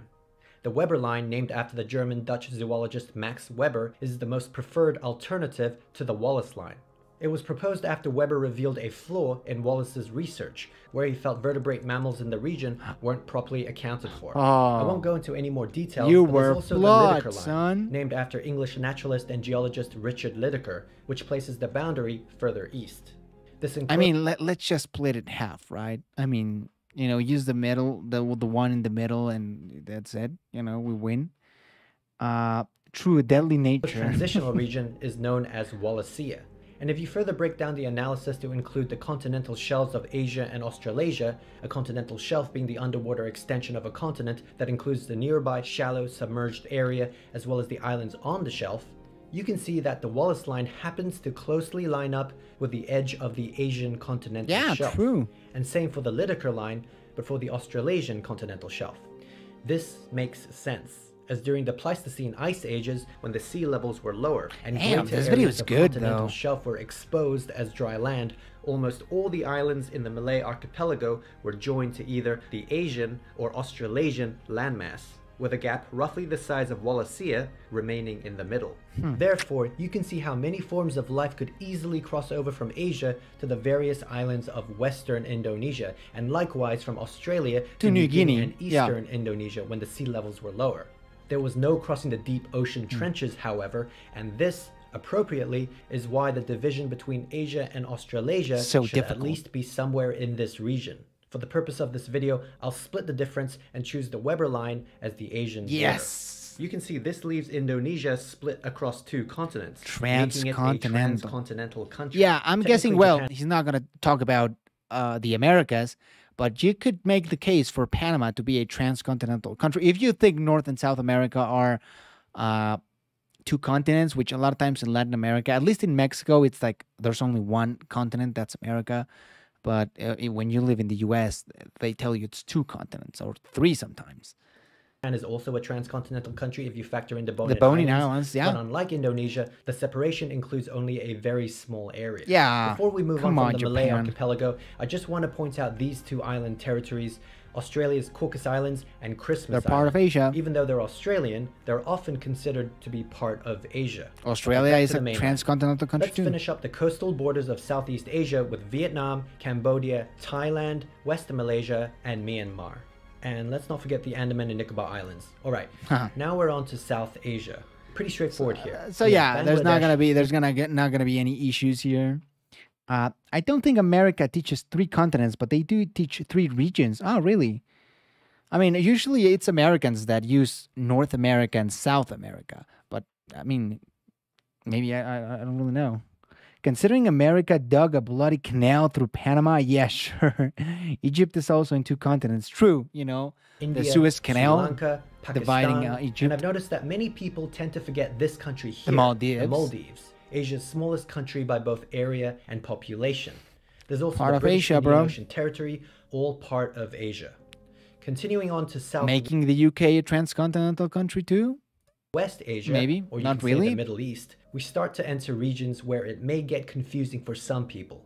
Really? Entering the Persian Gulf, we have Iran, Iraq, Kuwait, Saudi Arabia, Bahrain, Qatar, and the United Arab Emirates. My future Heading home. towards the Gulf of Aden, Hopefully. we have Oman, that part's Oman too, Yemen, Saudi Arabia on the west. Actually, let's backtrack to Yemen. The Arabian Peninsula is geographically Asian, which would clearly put Yemen in Asia. But what about some of its nearby islands, like the Hanish Islands and Barim Island in the Red Sea, as the continent of Africa is right here. Turns out most of the Yemen islands are still associated with Asia, except for the Socotra Archipelago in the Arabian Sea, a group of 4 islands often described as the most alien-looking place on Earth. What the fuck is Socotra that? is part of Yemen, but located closer to the Horn of Africa. It also lies on Africa's continental shelf that extends from Somalia. So, I mean, I hate to be saying this, but I guess Oman is a transcontinental country, man. I mean, you know, good God. My continent, America, Afro-Eurasia, and Oceania. America only finished what the French started. Oh, it's true. The French started the canal, and Turkey. So even though it's not that far from Asia, it is often America bought the project for the Canal Canal, if I'm not mistaken. Speaking of Africa, we have this region here to deal with. There we go. Even though Egypt is considered part of the Middle East, and the Middle East is said to be a division of Asia, Egypt isn't considered Asian. Yeah, of course. So it would seem to make sense for Asia's African border to be here. But then continents are supposed to be large, continuous, discrete masses of land that are separated by large expanses of water. Just like how splitting New Guinea between 2 continents would have seemed odd, putting the border here disregards Asia's geographic connection to actually the whole of Africa. It's all connected. And for that matter, Asia, Africa, and Europe are all one connected landmass and should therefore really be considered a single continent called Afro-Eurasia. Afro-Eurasia, but since no one can agree on a fixed definition for a continent, we instead divide it into 3 continents. Now, here this leads to confusion. Since there is no large expanse of water that clearly separates the landmass, how do we choose the border? Well, many look to this marker as the Suez Canal. The Suez Canal. Still a separation of water, albeit a very narrow and shallow separation. And man-made. This seems logical. However, just like the Panama Canal that separates North and South America, it is artificial, so it's not a natural division. In addition, this would leave Egypt mainly in Africa, but with an awkward northeastern dog's ear jutting out into Asia. Yet we know from Indonesia that hanging out in 2 different continents is no big deal. It's fair, especially it's with legal. The separation being on an isthmus. So that's what we have here. Egypt is another transcontinental country, and actually it's even more unique since the division is on the actual mainland and not a separation of islands. This video is already getting quite long, and so far we're only about halfway through. There's still the Asia-Europe border to get into, a situation that may even be more puzzling than the Malay archipelago. There's also the issue with Russia, as well as the division between Asia and North America, which isn't as simple as you might think. I will be finishing the I mean, second it half looks of the pretty border. straightforward to me. I see the future, the world island. Too complicated. Let's go back to Pangea. Bro, times were simpler back then, you know. Let's just go back to having one continent. That's a lot easier. So let's part 2. I guess let's finish this, baby. By the way, Drew Durnil actually made a video about this. Well, I don't know if it's about this, but talking about Asia. I haven't done a reaction to Drew in a while. Oh, there's a part 3. Oh, we might have to wait for the other videos for next stream, you know? There's a part 3, and I don't want to make the stream too long. But fuck it, let's just watch it. This video is sponsored by High Native. Learn languages for free with the High Native app. Or how about we just separate the continents by melting Antarctica? Hey, sounds like a simple solution to me. Asia is the largest and most populous continent in the world. From the physical extremes to the cultural. It's a continent that has shown tremendous diversity from one end to the other. But what exactly counts as Asia? Where are the Asian borders? In a previous video, I started defining the borders in a clockwise direction from East Asia, through the boundaries bordering Australia and Africa, ending on the eastern coast of the Mediterranean Sea. If you want to know where exactly the Asian borders lie in those regions, the link is in the description below. In this video, we'll continue on in our journey to Europe. Stick around to the end for more details on this Asian border series. So, I mean, I absolutely have no freaking clue where does Russia separate between the European Russian part and the the Russian, like, Asian part. So let's start where we left off, between Egypt and the Gaza Strip. With Asia being so large and diverse, the continental division can often have more to do with human geography than physical geography. And there's no better example of this than the controversial Asia-Europe border. Now, continents are large, continuous, discrete masses of land ideally separated by expanses of water. So we can see how all of this is within Asia. Palestine, Israel, Lebanon, Syria, and Turkey. What about Cyprus, though? I'll get into Turkey in just a minute. Keep your eye on this red borderline, as everything contained within will be considered part of Asia, and everything outside belongs to a different continent. Okay, but what about the island country of Cyprus? Since most major islands, by convention, are associated with a continent, Cyprus is usually placed in Asia. I say usually because while Cyprus's proximity to the rest of Asia makes it Asian to many people, it is sociopolitically a European country. Cyprus was admitted to the Council of Europe in 1961 and is politically a member of the European Union since 2004. Sure, it's a little further away than the rest of the EU countries, but according to the EU's own requirements, cultural and geographic definitions of Europe are intertwined and thus are subject to political assessment. Now, for the sake of this are intertwined... I love how he puts a Brexit sign to the United Kingdom. Hey... and thus are subject to political assessment. Now, for this... the Ural mountain range. The Urals. Oh, okay. Some people consider Kazakhstan a transcontinental country. Kazakhstan, video and due to its physical geography, I guess we'll figure it out. At least with this guy's opinion. Keep in mind, as with much of the Asia-Europe border, this is not definitive and can be open to interpretation. Like moving all on continents. to Turkey. If we follow the continuous landmass, we can trace the Asian borders along the Aegean Sea, the Dardanelles, and the Sea of Marmara, up to, for now, the Turkish city of Istanbul. We know Greece and Bulgaria are part of Europe, so the continental division should be somewhere here, which would put at least most of Turkey in Asia. Yeah, for sure. As for these islands, it's a lot easier to place the divide along country lines. Most of these are Greek. But of course, just like for Indonesia, it's debatable.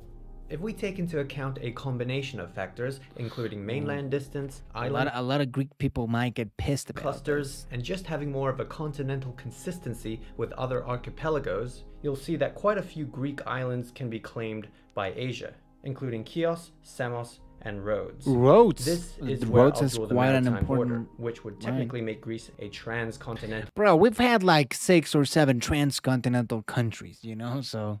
country. And speaking of transcontinental countries, back up here, the continental border is usually placed here, yeah, instead of at the Greek and Bulgarian borders, splitting Turkey into Asian Turkey and European Turkey.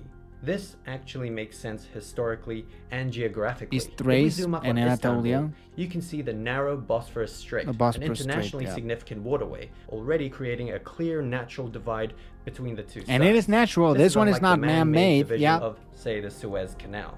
Not only does all this make Turkey a transcontinental country, but it also makes the cities of Istanbul and Çanakkale transcontinental cities. As for whether Turkey... Damn, that's pretty cool. Not only do I live in a transcontinental country, but I live in a transcontinental city. That'd be pretty cool. You can be in Asia and Europe in the same day. As a whole, should be considered... You can work in Asia and like live in Europe, or live in Asia and work in Europe. That must be quite an interesting experience. Europeans, if we had to choose one.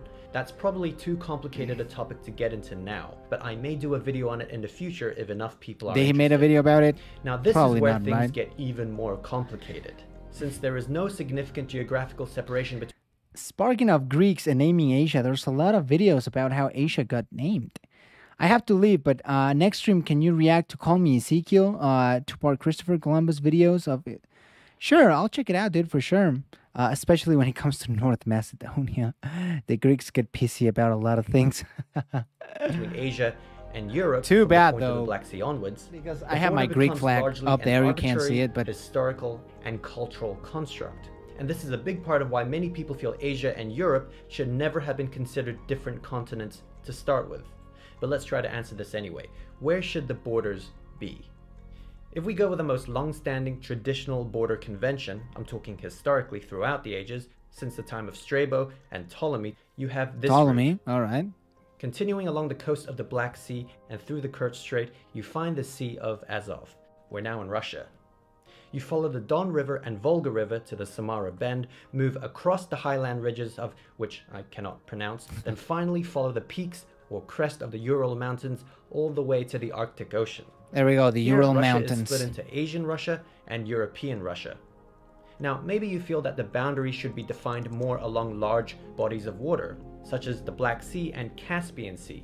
And since the Kumamanich Depression is a valley that once upon a time connected the two into an even larger body of water, perhaps we should instead have the border move through the Kumamanich Depression. I've seen Call Me Ezekiel. That's a pretty good channel. The next best option might just be following the Ural River up to the Ural Mountains, then once again reaching the Arctic Ocean.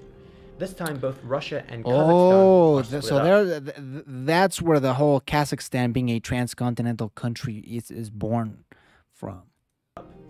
Okay, 2 choices so far, but we do have a third. A third? We see that the Ural Mountains divide is the only natural feature that isn't much disputed, and for good reason. So in keeping with mountainous divides, maybe here, the peaks of the Greater Caucasus Mountains is the way to go, instead of the Kumamanich Depression.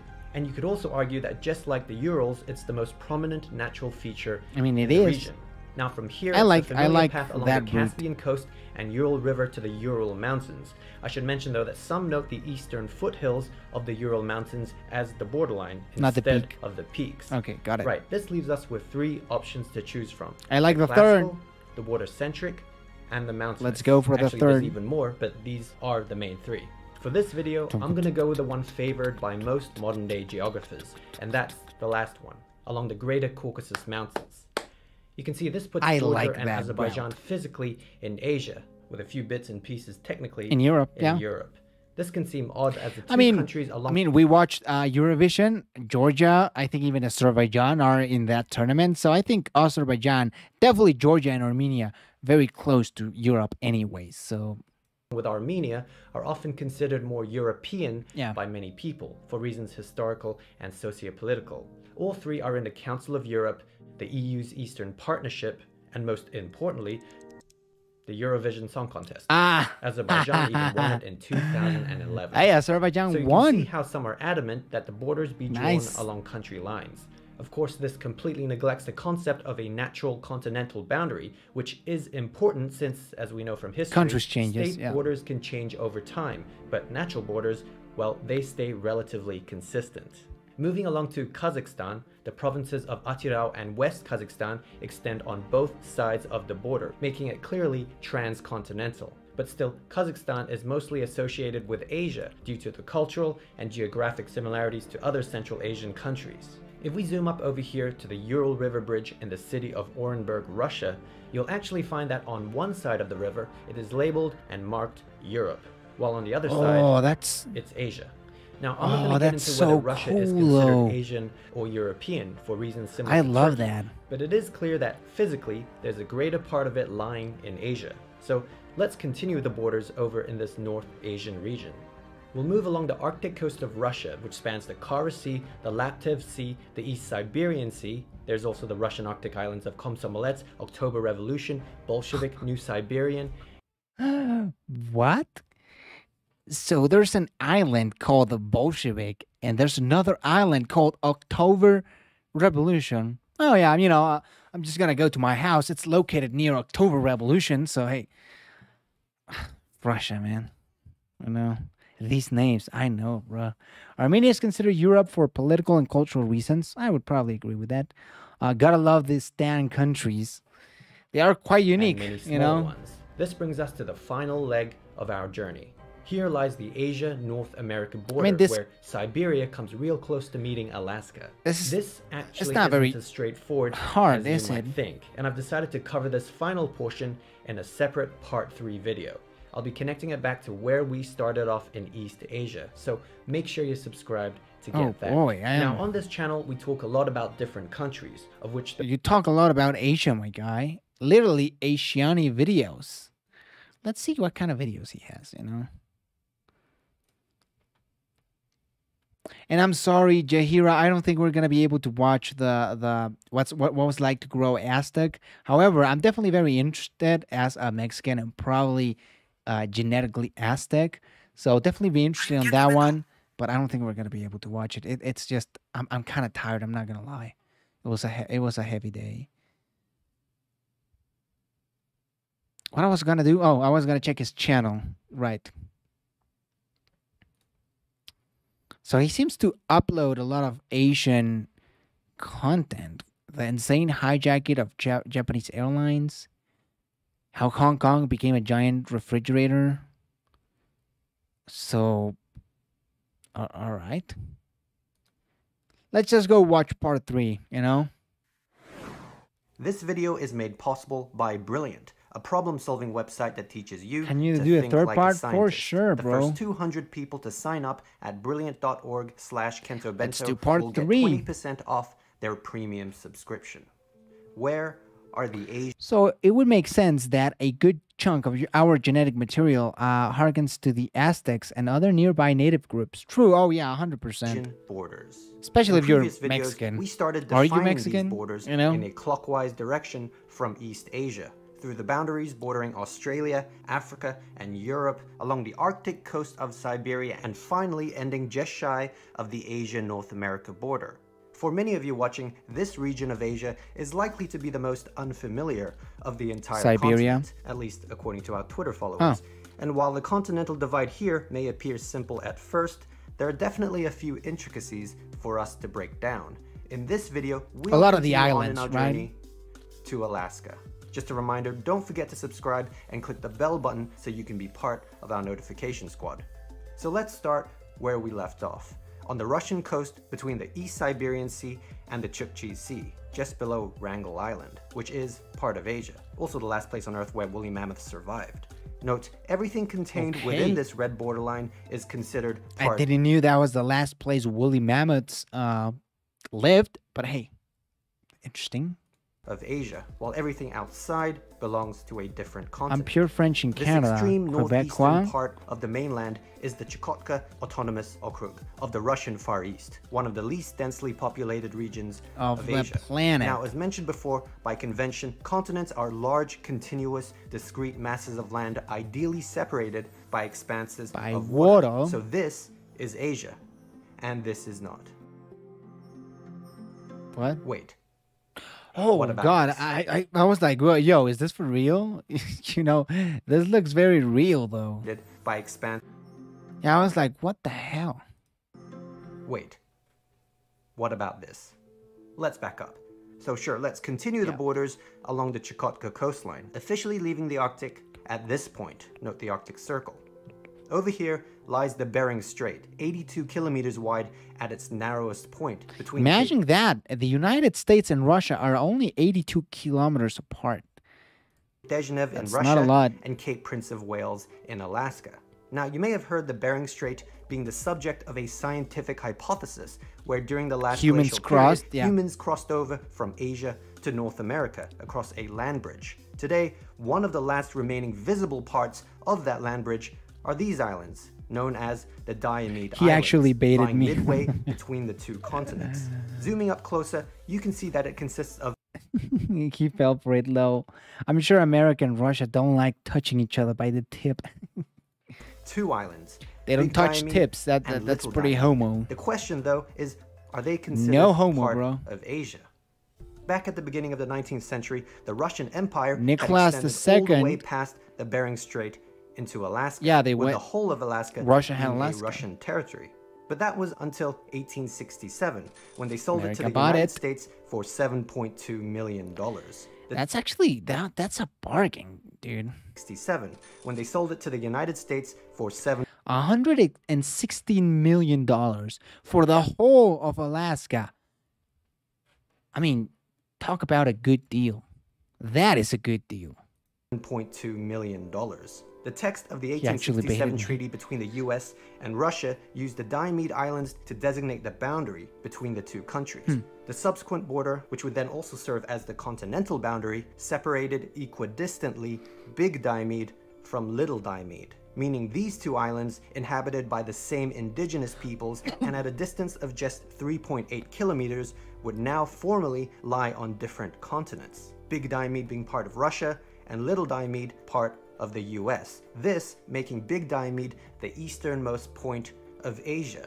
The close-knit communities bound by family kinships, yes, were now separated by politics and state borders, and countries, even continental borders, and as such were forbidden to cross over.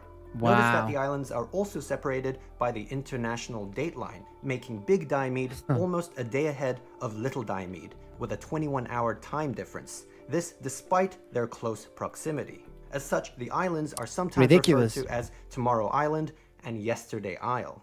Okay, that's it for the Diomedes. Let's move on down to the much larger St. Lawrence Island in the Bering Sea. An island with no trees or bushes and belonging to Alaska.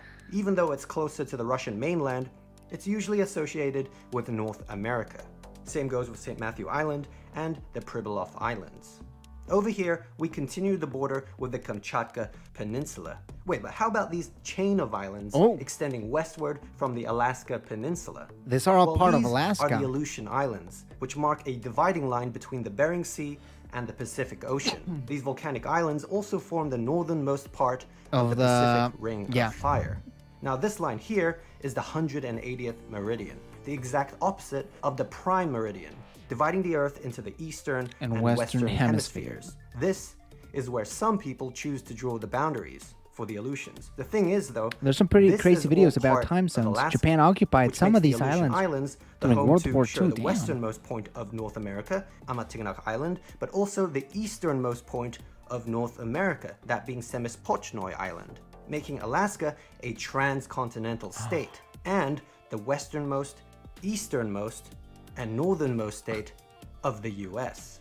But if we were to go with the westernmost point of North America in real terms, that being the farthest from mainland Alaska, it would be Attu Island. These islands over here, however, are the Commander Islands or Komandorsky Islands, which, while being a physical extension of the Aleutian Islands, actually belong to Russia, leading most to agree with the continental split being here. You can also see the international dateline running into there. Okay. From North Korea to Indonesia, Egypt, Turkey, Kazakhstan, and then Russia, it's now time for our journey. We finally go back to North Korea. The border continues on past the Sea of Okhotsk.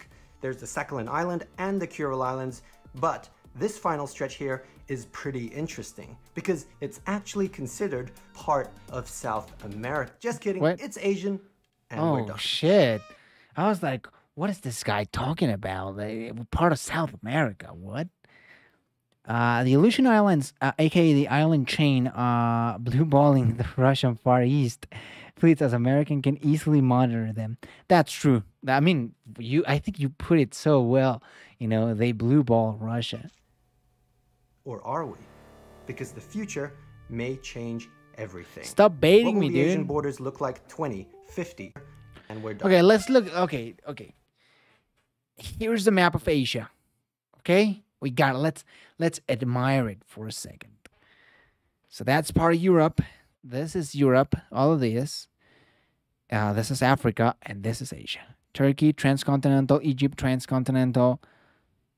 Okay, so it looks pretty good. I like that. Because the future may change everything. What will the Asian borders look like 20, 50, 100 years from now? Taking into account the greenhouse effect and global warming, the Asian borders or boundaries will look very different. And it's not just Asia we're talking about, but the world. The Americas, Europe, and why this happens, and I mean really understand it, then that will involve knowing how concepts like the greenhouse effect will impact troll our video. atmosphere, where the water goes when ocean tides fall. I mean, not to hate on the guy, but the third part could have been kind of unnecessary, you know? And why seasons change throughout the year. As much as we love explaining about Asia and the world around us, the best way to learn is by doing it yourself. Okay, so this is, I guess, sponsored time. So we still have this video of why 70% of Spain is empty, but I think I might do like a separate video. I'm so tired, guys. I had a pretty rough day, and I also have this a Baptist America is inevitable, but to be honest, I'm not feeling it though. So, sheesh. And after that says you got J-baited. That's false. Florida being submerged is frankly a good trade for America. LOL, bro. Miami is a cool city, all right? Like, Miami is so fun. I would be so sad if Miami got submerged. But hey, maybe the rest of Florida not so cool. You know, the Alligator Republic of Florida. But I mean, we're done. I'm sorry about bringing 2 little streams. Like I told you, I'm looking into future projects for my life, for me. So I've been very busy, you know, getting into this new job opportunity that might come for me in the United Arab Emirates. So I'm definitely excited for that. If I were to go to the UAE, you definitely be gonna be seeing a lot of new interesting content that maybe you like, and yeah, I'm going to be doing separate videos for the ones that we didn't watch today. Also, the next live stream, I already got many of you guys and your suggestions. So definitely be checking that pretty soon. Thank you all for staying with me. I know in Europe, it's quite late and most of you are from Europe. So thank you all for being on the stream. I appreciate y'all so much. And be seeing you pretty soon on the next stream, probably Friday or Saturday. So take care. And no, I'm not gonna become a slave laborer. I'm gonna be working with an airline. I don't think they're gonna be like taking away my passport. You know, I gotta use my passport to travel. I do have a few people that I know that work on that airline, so no, I think you can be pretty safe that I'm not gonna become one of the slave workers. But I appreciate the concern. But see you guys. Adios.